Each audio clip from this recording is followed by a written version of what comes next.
Hi everyone, welcome back to FRAG-MENTAL. I've had the good fortune to welcome some absolute gems into my fragrance collection this year, so far in 2020. So, if you stay tuned, I'll let you know what they are.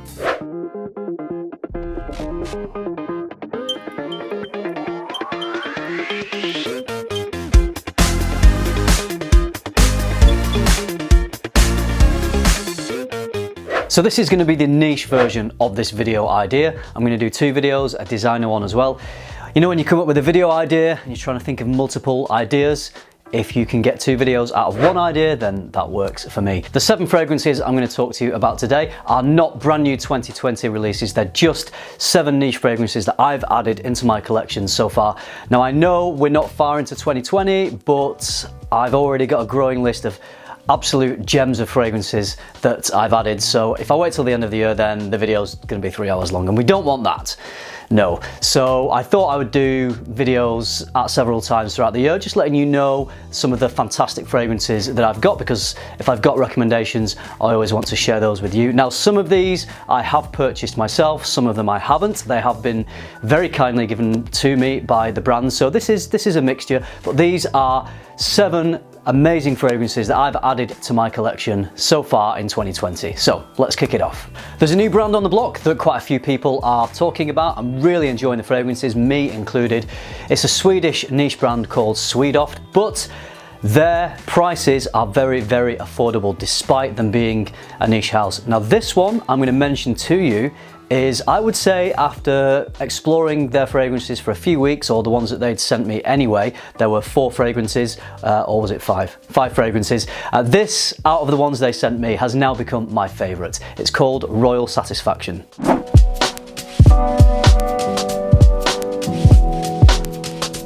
Alright, so the word that springs to mind when I smell this one is wow. This is absolutely beautiful stuff. It's quite difficult to categorize this fragrance actually. The only notes that Swedoft list are saffron, patchouli and oud. So I do get some saffron, I get some other spices. It's quite a lightly spiced fragrance. The tobacco in this, I do get tobacco. It's not a deep, dark, complex resinous tobacco. It's quite a light tobacco. It's kind of an uplifting cherry tobacco, maybe tobacco leaf. There is an element of greenness to this. It's got some sweetness in here that may be coming from honey or tonka bean. It's not too sweet though. It's definitely not cloyingly sweet. It's just the right amount of sweetness in here. And despite the sweetness, despite the fact there may be some tobacco in here, it's not a heavy fragrance. It's got lots of body to it. It's quite a full fragrance, but it's not heavy and it doesn't smell overly complex. It's very mass appealing actually. I think it's got this lift. I think it's got this uplifting quality because it has some real aromatic characteristics which make it very diffusive, give it some great projection. Oud is mentioned in here. It's definitely not an oudy scent. I think the oud is probably playing more of a supporting note in this, maybe bringing out the best in the other ingredients, because there's no skunk in this whatsoever. Perhaps the oud is making this smell quite natural, because I would say it does smell very natural. I also get a slightly smoked leather, nothing big, just a hint, but it is there, which is adding even more interest to the fragrance. And I guess like kind of creaminess from this, so whether there's some vanilla in here or not, I'm not sure. So you can see it's quite difficult to describe this fragrance. I think you've got to smell it to really appreciate it. I feel like it's quite unique. I think the blend in this is superb. Swedoft have done a fantastic job in putting this one together. To me, this one smells classy, sophisticated, mass appealing, and one of the key things about this is how versatile it is. You could wear this any occasion, any time of year, and it really would work whenever you're in the mood for wearing this type of fragrance, so you do get your money's worth. Speaking of money, that is one of the best things about this, the value of this fragrance. So I have the 30ml bottle here. If you go to Swedoft's website, I'll leave a link in the description below, then you can buy a 30ml bottle for only 41 euros. Obviously you will pay some shipping on top of that, be a little bit more dependent on where you are in the world, but I'll leave a link to the website, go and check it out. I'm not sure if they do samples. If they do, grab a sample of a few of their fragrances. I can highly recommend Cambodian oud, which is like oud wood, very similar to oud wood, but maybe smells a bit more natural. Rasputin is an amazing kind of aromatic fougere style fragrance, but Royal Satisfaction is my favorite. Great value. Do go and check this one out. One thing I do want to mention before I go any further into this list, this isn't a rating from the least favorite to the most favorite. All the 7 fragrances on this list I just really enjoy. I couldn't really separate them that much in terms of the ones I think are the worst and the best. They're just all gems. So the next one is from Creed. This is one I bought myself because Creed ain't giving away squat for free. We've got to buy Creed, but I did get a discount on this. Don't often see websites discounting, but it was Notino that were doing a 15% discount, and it was already a fairly reasonable price. I've wanted to add this one to my collection since it was released in 2017. It doesn't always get all the love, although I think the love is slowly growing as more people are discovering it, and it was released in the shadow of Aventus. I know Royal Oud came after Aventus, but for some reason Viking was the one that had all the expectations, so I think maybe it got a little bit overhyped. So yes, this is Creed Viking.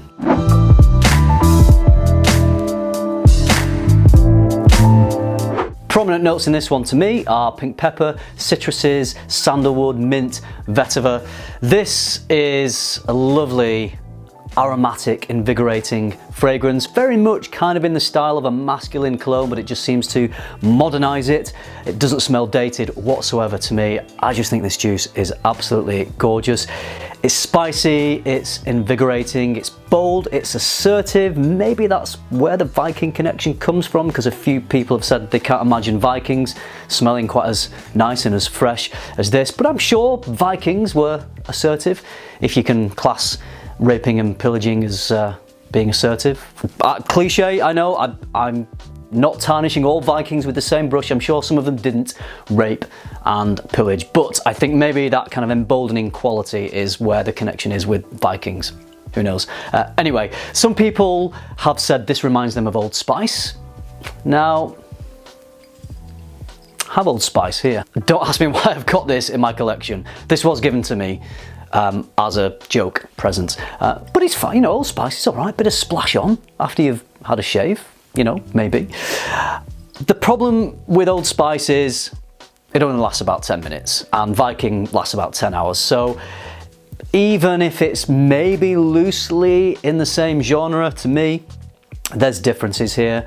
This smells way higher quality, way more sophisticated, classier, punchier, more masculine even than this one. I mean, you know, if we're talking about dated fragrances, then as nice as Old Spice is and as famous as it is, yes, this is dated. I don't think Creed Viking is dated. This is a gorgeous, modern, masculine cologne. And actually, I'm wearing this one way more than Aventus at the moment. There we go, I said it. Strike me down. All right, the next one is from a brand that I've only recently discovered.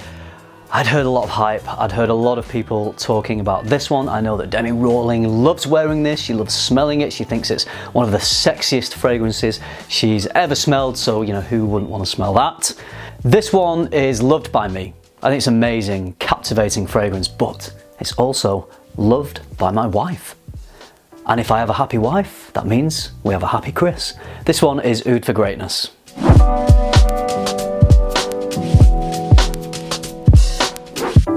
Yes, what a stunning bottle this one is. If compliments are your thing, this might be your thing, because this is so gorgeous to smell, it's so diffusive, it projects, it's a very pleasant, almost addictive smell. As I said, my wife really loves this one. She gave me an unsolicited compliment. She never does that. She'll often let me know what she thinks about a fragrance if I thrust my arm under her nose and ask her for her opinion. She won't often just let me know without me prompting it. But with this one she did. I wore this all day. We got to the end of the day. She said, whatever you were wearing, it was really nice. So she's a big fan of this one. Hopefully she found it pretty sexy. I think it's sexy if I smelled this on a woman, because I think it's very unisex. I would certainly think that woman was smelling very sexy. So this I would describe as having a spicy, dry sweetness. Even though it's called Oud for Greatness, I wouldn't say that the oud is massively detectable in this. Certainly not a skanky oud. Oftentimes, oud can be clean and not really that detectable. It just brings the best in other notes out, and sometimes it can act as a fixative, sometimes it can just add a robust quality to a fragrance. Most people wouldn't know there's oud in this. To me, this smells sexy and addictive, and let's be honest, who doesn't want to smell sexy and addictive? Yes please. This is also beast mode. It's going to give you masses of projection. Longevity is off the charts on this. If you get this on your clothes, it's going to last for days. This is quite a difficult one to explain exactly how it smells. So I watched a lot of videos on this fragrance, and none of those videos really accurately conveyed or gave me a great sense of what this one smelled like. So when I smelled this, I was just massively surprised at how unique and how good it smells. If I was going to make a comparison just to give you a slight idea of the kind of genre this fragrance is in, I would say it has maybe a few connections to Baccarat Rouge 540. It's a different scent. I don't think it's as sweet as Baccarat Rouge. I think it's got more to it. It feels more complex than Baccarat Rouge. I certainly prefer this one to Baccarat Rouge. The next one is from Argos. I went into the store, I got my catalogue number, I filled it out, got my little ticket, stood at the desk, waited for it. No, I'm only joking. Not that Argos. This is the other Argos, you know, the niche house Argos. This one, you'll hear the notes and you'll know why I love this one so much. In this, we have some rum and tobacco. This is a brand new release, one of the best, classiest bottles I've ever seen. A new release from Argos. It's called Triumph of Bacchus.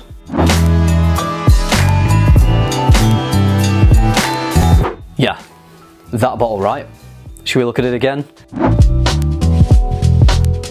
What a beauty. And if you're thinking maybe it looks a little gimmicky and it looks a little cheap, if you hold this in your hand, you would not think so. This is heavy. The glass used on here is incredible. This thick, weighty glass, the metal plaque on the front, the cap is metal. There is nothing cheap or plasticky. You hold this in your hand and it just feels quality. It actually looks more like something you would see in a museum than on the shelves of a fragrance store. So this one's got a lovely fruity aspect to it. There's a gorgeous peach and green apple. They don't dominate the composition at all. There's also some florals, woods and vanilla, and of course that rum and tobacco. Now this isn't a heavy scent. Despite the notes in here, the fruits and the florals really brighten this one up a lot. It's very easy to wear, very mass appealing. It does have a complexity, but it's all very smoothly blended. It's bright, but it's very robust at the same time. If I'm going to describe how this one smells, then bear with me on this. Some of you may not know what I'm talking about, but here in the UK, we have these sweets or this candy called Bassets all sorts. So they're predominantly licorice sweets with kind of sugary little bits in the middle. Now, licorice isn't listed in here and the scent itself doesn't smell particularly licoricey, but when I smell this, it reminds me of opening a bag of licorice all sorts and smelling inside the bag. So the sweet smell of the sugar and the licorice all mixed together. It reminds me of that for some reason. Obviously there's a few more things going on. We've got the fruitiness in there as well, and the tobacco and the slight booziness. It's just quite a unique fragrance. I don't really feel like I've smelled anything quite like this one before. I love its mass appeal. I love how easy this one is to wear. It smells quite regal. It smells very classy and sophisticated. This is an absolutely stunning scent from Argos. Because this is so easy to wear and so mass appealing, I think this will be a best seller for Argos. Now, you can actually get some discount on this. I'm going to leave a link to Argos's website in the description, and if you follow that link you can use my code FRAG-MENTAL10, and if you feel like this sounds like the kind of fragrance you might enjoy, you can get yourself 10% discount. Join the Scent Geeks every Monday as we podcast about all things fragrance. You'll find us anywhere you can usually find a podcast. Links are in the description below this video. See you there, geeks. We've got to that point in the video where it's time to talk about Roja. Yes, I have an offering from Roja Parfums here, and I'm going to tell you something. It's not Enigma. I know what you're thinking. A list on Chris's channel without Enigma? Shut the front door. Well, it's true. I didn't get Enigma into my collection this year, so I couldn't include it. As much as I would have loved to include Enigma, it is alas not on this list. But this one is also very, very good. I'd probably say it's even more versatile than Enigma. The one I'm talking about is Reckless.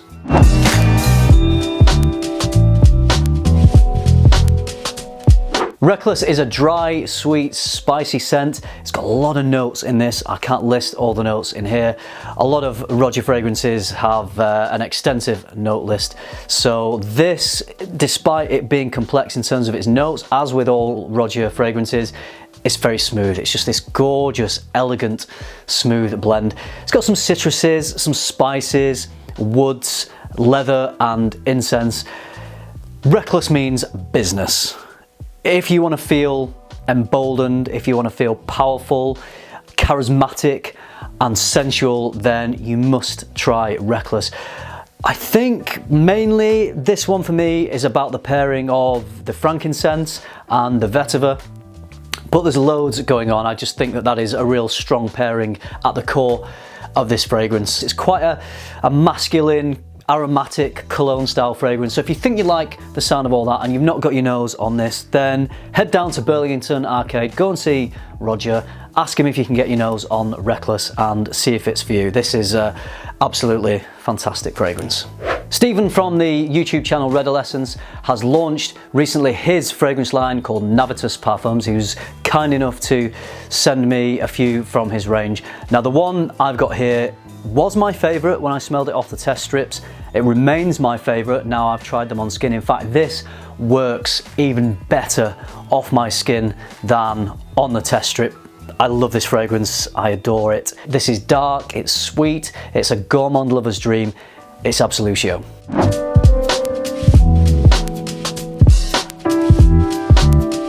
Absolutio opens with this beautiful cherry almond accord, and then in the heart of this fragrance we've got this toffee apple and caramel and chocolate. It's the kind of fragrance that you just wish was in dessert form and you could eat it. This is an absolutely delicious fragrance, but it really works well on the skin. It projects. This is beast mode, this lasts a long time. I think this is the kind of fragrance similar to Oud for Greatness that it has a lot of heavier aspects to it, but it also has a lot of lift as well. So lots of people are going to smell this. I think people around you are really going to enjoy this one. There's not really anything to not like about this fragrance unless you don't like gourmands. I think a lot of people like sweetness in fragrances. You are certainly going to get that from this one. It's not a cloying sweetness. It's a very classic, sophisticated type of sweet scent. This probably will work better in the autumn and the winter. You could get away with wearing this in spring, maybe even some cooler summer days, cooler summer evenings. But it is a heavier fragrance, so perhaps if you do choose your fragrances according to seasons, maybe you would think autumn or winter would be the best one for this, but I'm going to enjoy wearing this all year round. Absolutio from Navitus Performs is a beautiful fragrance and I just can't stop wearing it. It's sweet, it's addictive, and it's got tons of attitude. The last one I've got to show you is one that you'll probably all be aware of. This fragrance has very quickly become a darling of the fragrance community. Most serious fragrance collectors will have this in their collection because many class this one as a masterpiece. When Andy Tower put this one together, some kind of perfume alchemy happened and this magical, enchanting fragrance was born. We all have the pleasure to have in the world, and I have the pleasure to have this in my hand and in my collection, L'air de Desert Marocain.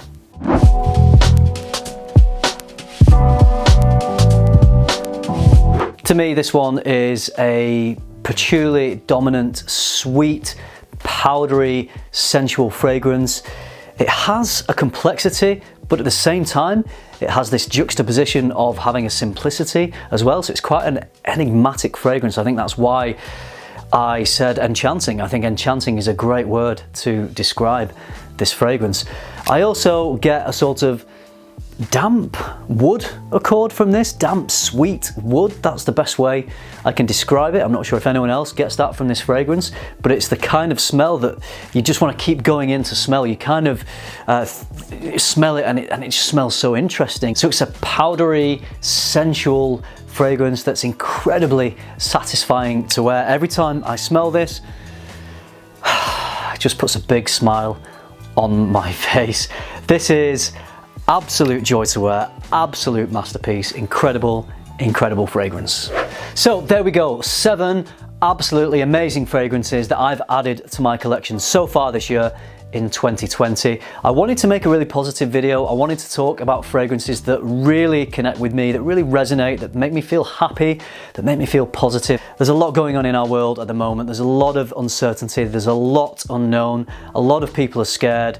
No one really knows how events are going to unfold, but we will get through this. We are very strong. We just all need to work together and we all need to help each other and we need to be positive. So I thought I just wanted to put a positive video out there just to help everyone spread the positive vibes. So let me know what you think of these fragrances. Let me know what your top 3 amazing purchases are this year that you've added to your collection. I would love to hear what you've all been buying. I hope you enjoyed this video. I hope you found it useful. Thank you very much for watching. Remember, keep tuning into FM and keep smelling good.